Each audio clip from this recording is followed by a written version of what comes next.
¿Cómo están? La semana pasada lo que vimos fue todo lo que era comunicación. Era un poco visto la comunicación desde, ¿se acuerdan en la primaria cuando veíamos emisor, receptor, la importancia del mensaje, cuando hay ruidos internos, cuando son ruidos externos, que o sea, como que compartir un mismo lenguaje, más o menos algo de la primaria, ¿se acuerdan? ¿Eso? Bien, lo que vimos la semana fue básicamente eso, la estructura de la comunicación, ¿sí? Y basándonos nosotros en el tipo de comunicación no violenta o comunicación asertiva, ¿sí? Como vimos, hay dos tipos de comunicación que utilizamos dentro de los espacios terapéuticos en línea general, ¿sí? Que propiciamos a que sean los tipos de comunicaciones que en realidad utilicemos en nuestra vida diaria, que es la comunicación no violenta de Marshall y la comunicación asertiva, que en realidad son muy similares, ¿sí? Lo que tiene es que la comunicación no violenta hace mucho un énfasis a la empatía y la conexión emocional, ¿sí? Busca evitar todo tipo de juicios. La comunicación asertiva es más la comunicación pragmática, la que utilizo para lograr hacerte comprender lo que yo te estoy diciendo de una manera no violenta, pero no me meto un poco ahí en lo que te está sucediendo del otro lado, ¿sí?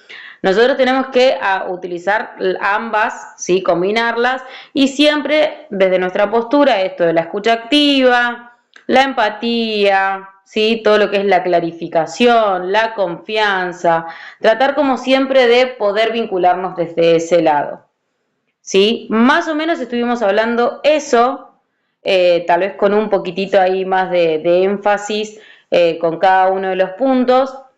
Sería ideal que cuando puedan la pispeen, ¿sí? A la clase. Igual en el manualcito que tienen, ¿se acuerdan que les pasé un manual? ¿A ustedes les pasé el manual completo ya? ¿O les mandé por clase?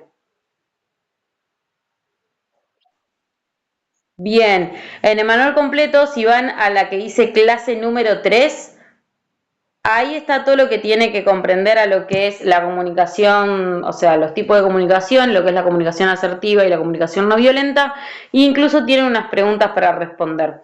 Sí, vieron que les dije, cada clase tiene como preguntas disparadoras para que ustedes puedan profundizar bien en lo que vamos a ir abordando, ¿sí? ¿Hasta ahí alguna duda, consulta? Estamos bien. Bien. Esperen que me voy a traer mi machete mataburro, porque a rato mi cerebro, entre tantas clases, después vieron que mi cerebro se mezcla un poco y termina dando cualquier cosa. Bien. Hoy lo que vamos a ver es el aparato psíquico, un poco de psicoanálisis. ¿Alguien conoce un poco de psicoanálisis? ¿Alguien conoce de dónde sale? ¿En algún momento surgió la idea?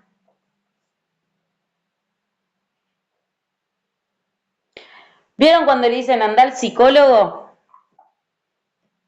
Bien, hay tres tipos de terapias. Una es el psicoanálisis, ¿sí? Otro tipo es la terapia cognitiva conductual y otras son la terapia gestáltica, hoy ahí centrada en la persona, hay un montón de terapias. Pero la original con la que se arrancó la psicología fue con el psicoanálisis. Que el psicoanálisis fue creado por Freud. Freud sí lo escucharon. Bien. Sigmund Freud nació en 1856 y falleció en 1939. Y antes de ser psicólogo, que él en realidad es el propulsor del psicoanálisis, el padre del psicoanálisis, como se le dice históricamente, no existía antes de esto, no se consideraba al aparato psíquico y a las emociones y a todo esto, ¿vieron cuando dicen es el inconsciente, lo que te está pasando dentro? Todo eso no se existía, ¿sí? O eras psiquiatra o eras neurólogo. Todos tus problemas pasaban por un contexto fisiológico, por un contexto físico, ¿sí? Freud era un médico neurólogo austriaco que, bueno, es considerado el padre del psicoanálisis, ¿sí?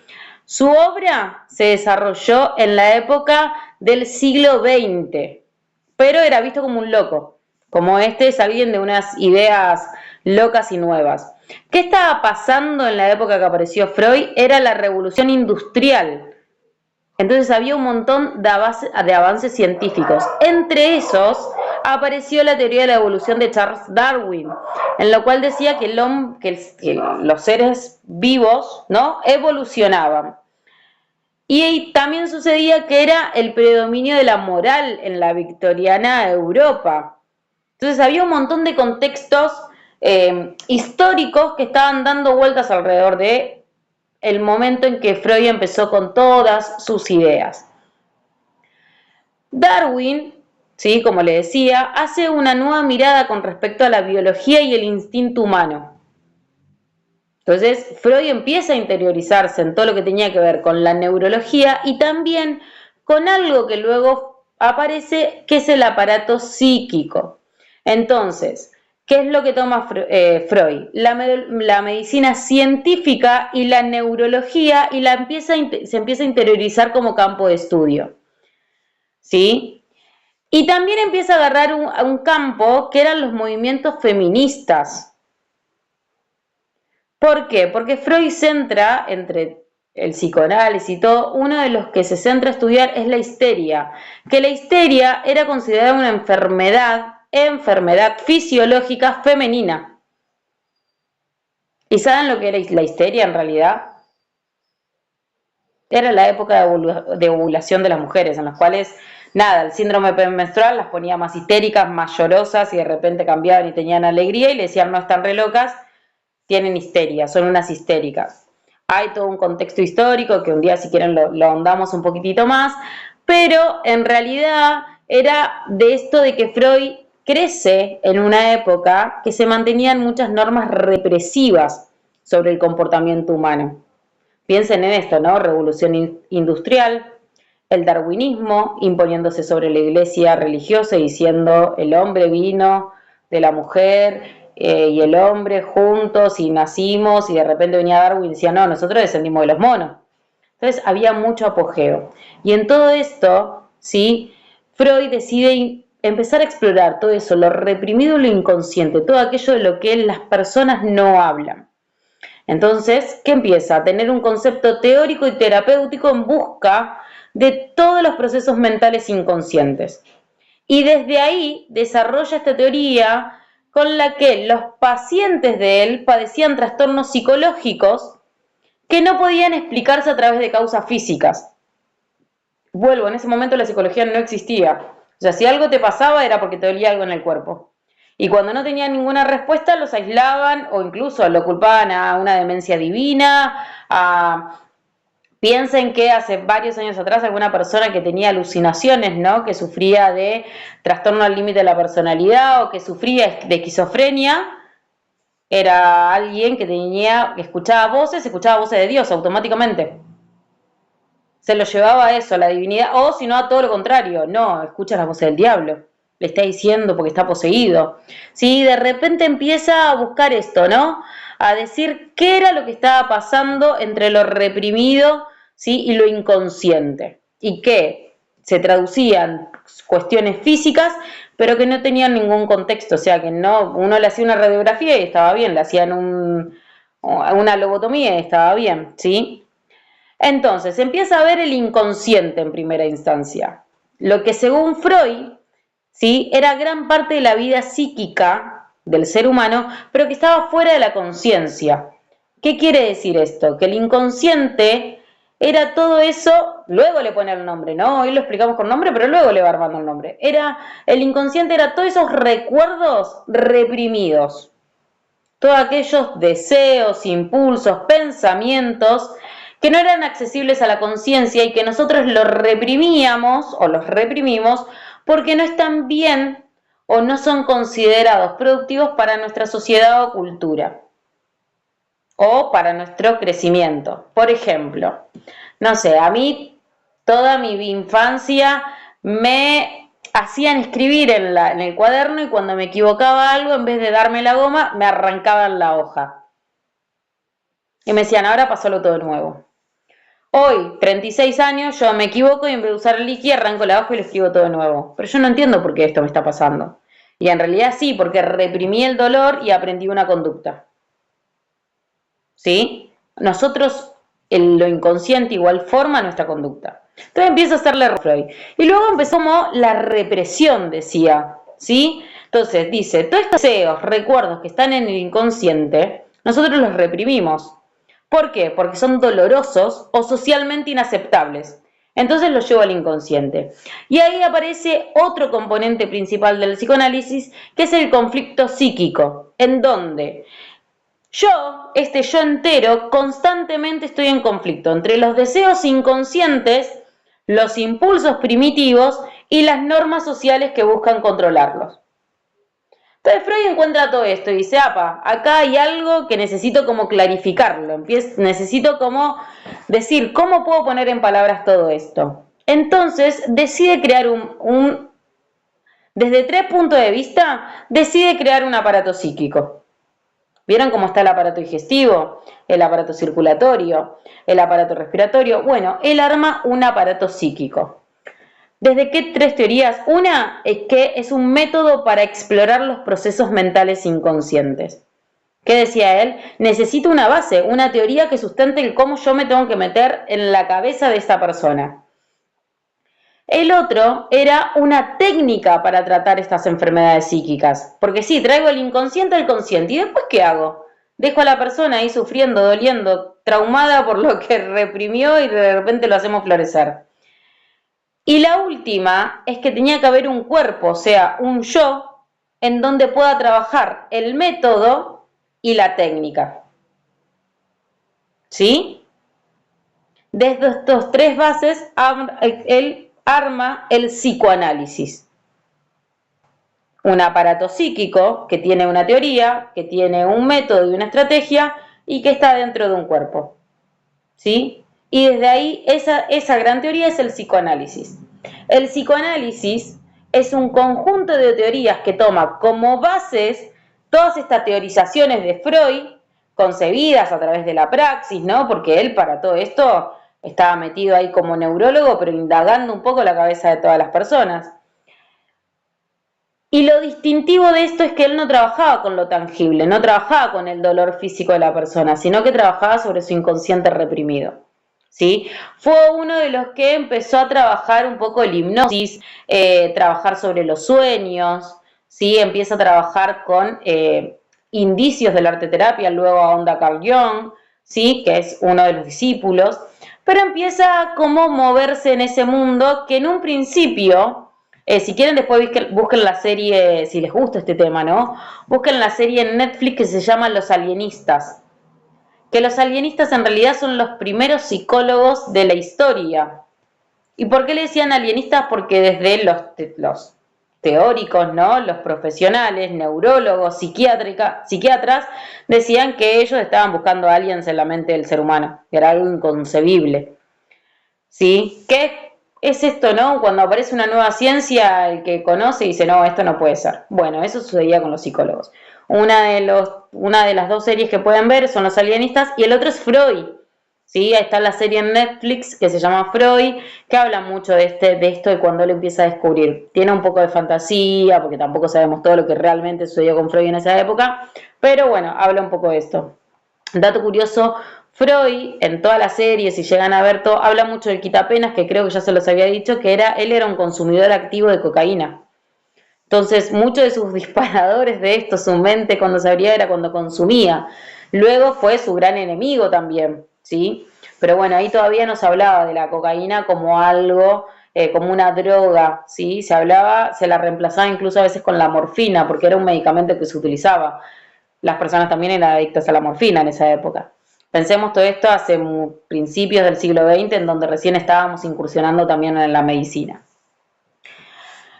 El psicoanálisis podemos considerarlo como uno de los sucesos trascendentales del origen de la teoría, ¿sí? Y que luego fueron sustentadas también, por ejemplo, con el neurólogo Jean-Martin Charcot, ¿sí? En París, en donde estas experiencias sugerían que mediante la hipnosis se podía inducir o suprimir síntomas que se presentaban en los cuadros histéricos, ¿sí? Que era lo que hablábamos. Y las personas, ¿sí?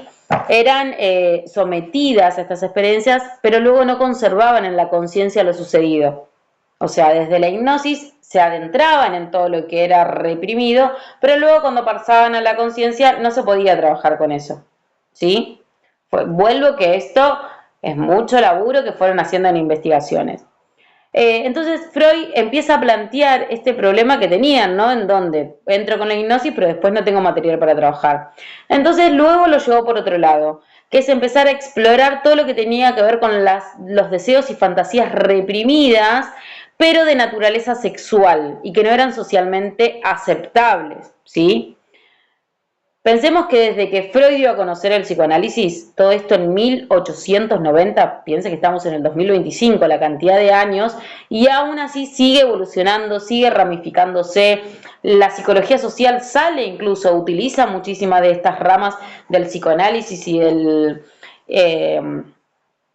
inconsciente, las tópicas, todo, y aún así es una rama nueva la psicología social explícitamente como carrera, o los operadores socioterapéuticos, los acompañantes terapéuticos, se sigue indagando e investigando incluso sobre esta teoría que implementó Freud, ¿sí?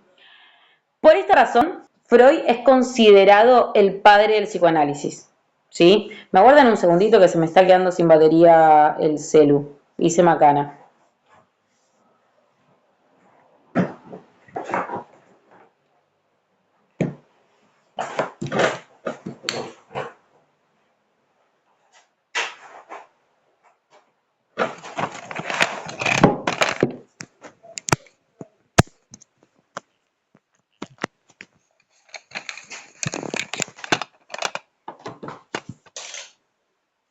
Ya voy, me estoy moviendo de locación.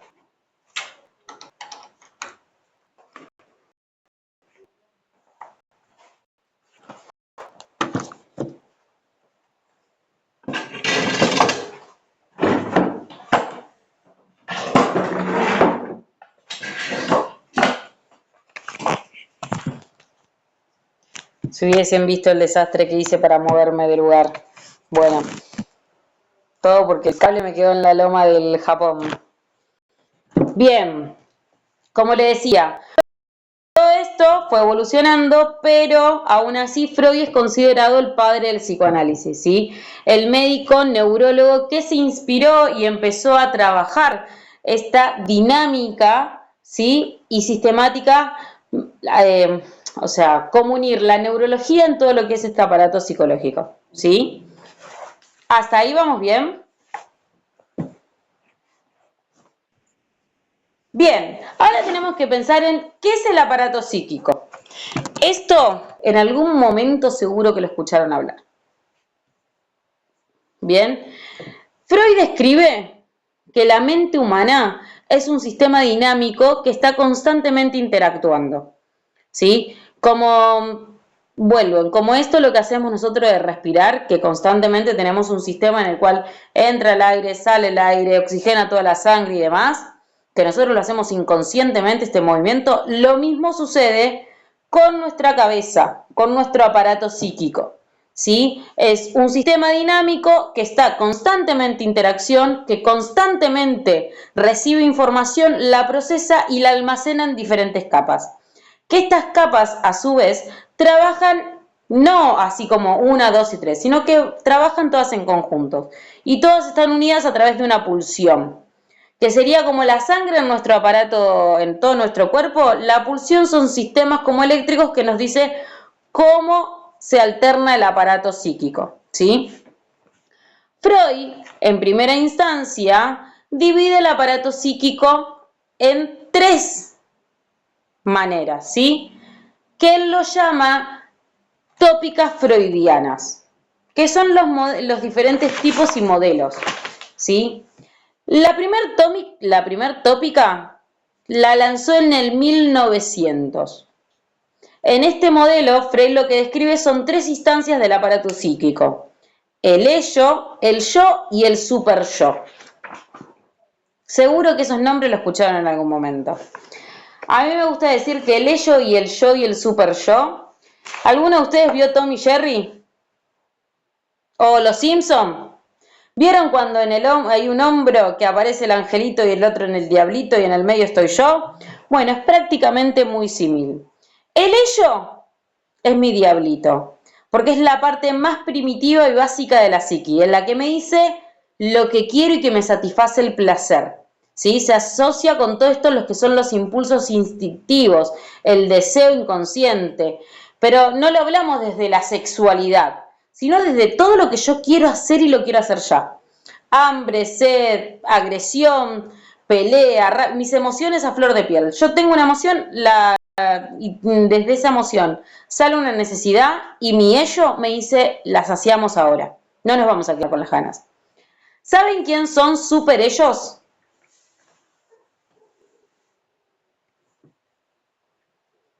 Los bebés.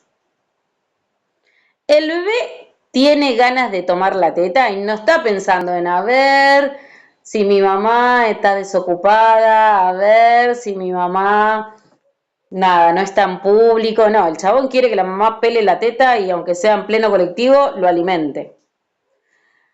La bebé no está pensando, uy, tengo ganas de hacer caca, a ver dónde hay un baño para que mi mamá me cambie. No, está en pleno linier, en pleno colectivo, cagada hasta arriba y la mamá buscando dónde cambiarla. ¿Sí? Ellos hacían sus deseos en el momento, son puros ellos. ¿Por qué? Porque sus pulsiones, sus necesidades no están reprimidas, ¿sí? O moldeadas por el super yo. El super yo es la antítesis al ello, ¿sí? El super yo representa ese angelito, ¿sí? El Pepe Grillo, que es la moralidad y las normas sociales internalizadas. Es la que regula el comportamiento y los pensamientos que son dictados entre lo que está bien y lo que está mal. Y están influenciados por ¿quiénes? Por las normas sociales y por las figuras parentales. ¿Qué sucede con el bebé que antes se hacía popopo en todos lados? En cuanto empezó a controlar el esfínteres, ellos no aprenden naturalmente, no, hay que ir al baño, no puedes hacer pis acá en la vereda. Aparece una mamá, aparece un papá, aparecen estas figuras maternas y paternas, aparece la sociedad diciéndote, no, cuando tenés ganas de ir al baño, cuando tenés ganas de ir a hacer pis, tenés que ir a este cuartito que se llama baño. No es que nosotros lo sabemos con naturalmente. Lo que sabemos naturalmente es que tengo ganas de hacer pis o que tengo ganas de ir a hacer popó. Ahora, el yo, el super yo, está influenciado, ¿sí? Por esta norma social y estos roles parentales que me dicen, no, esto tenés que hacer. Por ejemplo, otra. Yo tengo sed, pero tengo sed de hoy tomarme una birrita. Hay un super yo que me dice, no, mientras que estás dando una clase no te puedes tomar una birra. O sea, yo no quedaría bien éticamente y profesionalmente que yo esté sentada acá con ustedes chicos tomando una birra y dando una clase. Se modificó, o sea, entonces, mi pulsión es, uy, está re lindo para tomarme una berrita, ahora, mi super yo me dice, no, no podés. Y ahí está el yo en el medio, equilibrando, ¿sí? El yo es esa parte racional y consciente que se encarga, ¿sí? De equilibrar las demandas del ello, que son todos deseos y pulsiones, y las restricciones del super yo, y a su vez las exigencias de la realidad. ¿Sí? El yo opera bajo el estado de la realidad, de dónde estoy, de mi aquí ahora, buscando satisfacer mis necesidades, pero de una manera adecuada y realista. Yo tengo ganas de ahora ir al baño. ¿Dónde estoy? Y estoy acá en la clase. Bueno, entonces quiero saciar esta necesidad porque mi cuerpo fisiológicamente necesita esta necesidad que me va a dar placer. Ahora, mi super yo me dice, no, pero no puedes hacerlo acá en medio del aula. Entonces, el yo dice, ok, vamos a saciar esta necesidad, pero vamos a respetar las normas sociales, ¿sí? Y todo lo que me implementaron las figuras parentales. Vamos a ir al cuarto de baño. ¿Sí? ¿Hasta ahí se entendió? ¿Va bien? Bueno. Ese interín, ¿sí? Unos 23 años después, Freud dice, che, pero hay algo que no me cuadra. Hay algo que me falta, esto sí, estamos moviendo, pero hay algo que me está faltando. Entonces propone una nueva estructura que se suma, ¿sí? Y se articula en esta dinámica del aparato psíquico, pero no es que una es ascendente, la otra es descendente, no, sino que se alternan y trabajan en conjunto. Y suma la segunda tópica, en la cual aparece el consciente, el preconsciente y el inconsciente. ¿sí? El consciente es todo lo que estamos percibiendo y lo que estamos pensando en este momento, todo lo que es mi realidad, todo lo que percibo, todo lo que toco, todo lo que interpreto ahora. Luego tenemos el preconsciente. El preconsciente son los pensamientos y recuerdos que no están presentes en mi acá ahora, pero que pueden ser traídos de manera consciente a la realidad. ¿Sí? Es lo que, imagínense, estoy en un cuarto, ¿no? Pero yo salgo a la calle afuera a interactuar con el mundo. Hay ideas que me quedaron en el mosquitero. Entonces hay ideas que las puedo traer. Pero hay otras que yo las dejé encerradas con llave bajo el cuarto. Esas no las puedo traer a mi consciente. Tengo que ir, abrir, trabajar mucho, buscar el cerrajero, porque encima escondí la llave y demás. Esas de preconsciente son las que quedan en el mosquitero. Y el inconsciente es lo que yo dejé bajo llave en el cuarto. ¿Sí? Son los deseos, recuerdos, experiencias que reprimí, que no son accesibles conscientemente, pero sí influyen fuertemente en la conducta. Las fobias, por ejemplo, yo le tengo miedo a los gatos. No me pregunten porque es algo que tengo que laburar en terapia con mi inconsciente, porque a mí los gatos yo los veo y nada, me paralizo, me quedo dura, me falta la respiración. Ahora, algo seguramente me pasó en la niñez con los gatos, que los encerré en esa habitación bajo llave. ¿Sí? Pero que sí modificaron mi conducta. Así es con todo. Todo aquello que es mi conducta también es por influencia del inconsciente, el preconsciente y el consciente. ¿Sí? ¿Hasta ahí vamos bien?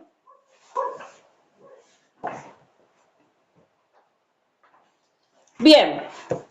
En eso, Freud dice, sí, está re bueno, pero ¿por qué hay cosas que nosotros las reprimimos? Ahí es donde plantea los mecanismos de defensa. ¿Sí? Los mecanismos de defensa son estrategias psicológicas que el yo, ¿sí?, utiliza para protegerse de los pensamientos y sentimientos que son dolorosos, inaceptables o que siento que me amenazan. Y Freud identificó varios mecanismos que los sujetos suelen repetir. El primero es la represión. La represión es el mecanismo de defensa más fundamental que tenemos nosotros, en el cual los pensamientos o recuerdos que son dolorosos, que me causan displacer, son excluidos de la conciencia. ¿Saben dónde aparecen muchas veces todo lo reprimido? En los sueños o en el arre. Yo le digo el arre porque los pibes reusan el arre. Por ejemplo, vamos a la escuela, ¿sí? ¿Y cuántos de ustedes les pasó de que la señorita un día les hizo algo lindo y vos te hizo acordar ahí a tu mamá un recuerdo que le decías, che, ma, no, señor? Eso es cuando la represión pasó al inconsciente y volvió a bajar, ¿sí? Luego tenemos la negación. La negación es ese rechazo a la realidad, en el cual evito confrontar hechos o situaciones dolorosas. ¿Saben dónde se ve mucho la negación? En las situaciones del duelo. O cuando algo es tan... La mayoría es cuando algo duele mucho. ¿Sí? Por ejemplo, te sacaste un 1 en la prueba. No, no me la puedo creer. No, esto no está... No me puedo sacar un 1. Che, gorda, tenemos que hablar, me parece que la tarjeta de crédito explotó, ya no funciona, estamos en bancarrota. No te la puedo creer. No, tiene que haber una explicación. El mercado crédito te comió todo. La negación es una de nuestras herramientas en las cuales nosotros, es tan doloroso e increíble lo que nos está sucediendo que lo negamos. ¿Sí? Es ese, no te la puedo creer. ¿No sabes lo que me enteré? El carnicero la engañó con la vecina, ¿te viste? No te la puedo creer. Es algo tan inadmisible en un momento para nuestra conciencia, nuestra manera de percibir el mundo, que lo negamos. No te la puedo creer, es la negación. Luego, otro mecanismo que tenemos es la proyección, que somos re expertos en hacerlo. Es cuando atribuimos nuestros propios sentimientos y pensamientos inaceptables a otra persona. ¿Sí? Es como un... ¿Ves que sos re celoso? No, pero si la celosa sos vos me estás diciendo, no, no, no, es porque vos sos el celoso.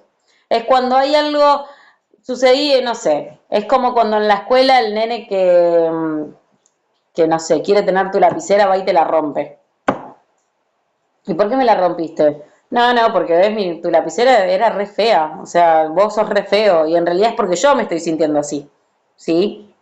Es cuando hay algo que a mí no me gusta y lo veo en el otro. Es esa, ¿cómo es la el de la amiga en el ojo? No, bueno, viga en el ojo, no me acuerdo ahora. Hay un, claro, veo más la paja en el ojo ajeno que la viga en el ojo propio, una cosa así. Bueno, es una cosa así, como me es más fácil ver todas mis equivocaciones en el otro en vez de hacerme cargo de las mías propias. Luego tenemos la racionalización, que es esto de justificar conductas o pensamientos que no son aceptables mediante explicaciones lógicas o sociales. Como, no sé, Pepito robó. No, pero él era re buen chico, robó porque la madre no tenía para comprar las zapatillas y como no podía comprarse las zapatillas, él decidió tomar el arma y robar, que sucede mucho en esto de la negación y la... Empiezo a racionalizar algo que no podemos racionalizar. Está mal robar porque nuestro yo nos dijo que bajo nuestras normas sociales está mal robar, pero yo necesito justificar eso, entonces lo racionalizo. No, porque salió y mató al vecino porque le estacionó mal en la puerta. Bueno, pero mirá, le estacionó mal en la puerta y obvio, también yo lo querría matar. Racionalizo esas cosas. Estas son muy extremas, pero a veces lo hacemos con cosas pequeñas también, ¿eh?